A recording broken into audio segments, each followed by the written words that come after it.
It's 6:45 and time for your morning rush stories we are tracking for you here on this Wednesday.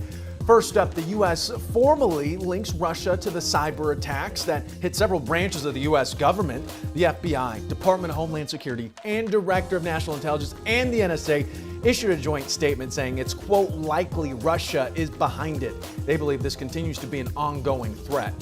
Next up, a new development in the drama surrounding actress Tanya Roberts. Roberts' longtime partner confirmed that the actress did actually die, but that she passed away on Monday night. This comes after her publicist incorrectly announced her death on Sunday, then was forced to retract the news.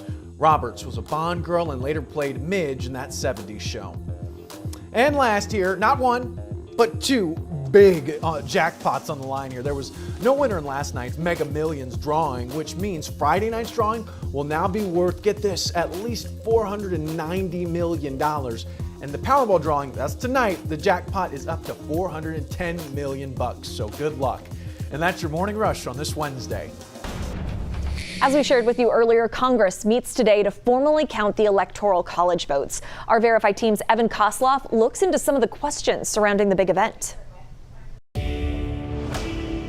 Social media is lit up with all sorts of opinions about the Electoral College vote. But here on the Verify team, we ignore all that and stick with the facts. Congress is about to count the electoral votes certified by each state back in December. And several lawmakers say that they plan to object. So we're going to verify. If they object to votes for Biden, do the electoral votes go to President Trump? Here are sources: Asim Mulji, a legal counsel at the Campaign Legal Center, and Sai Prakash, a constitutional law professor at the University of Virginia School of Law. We also read the federal statutes about electoral votes. First, here's how the objection process works. For an objection to pass, a senator and a House representative must put it in writing.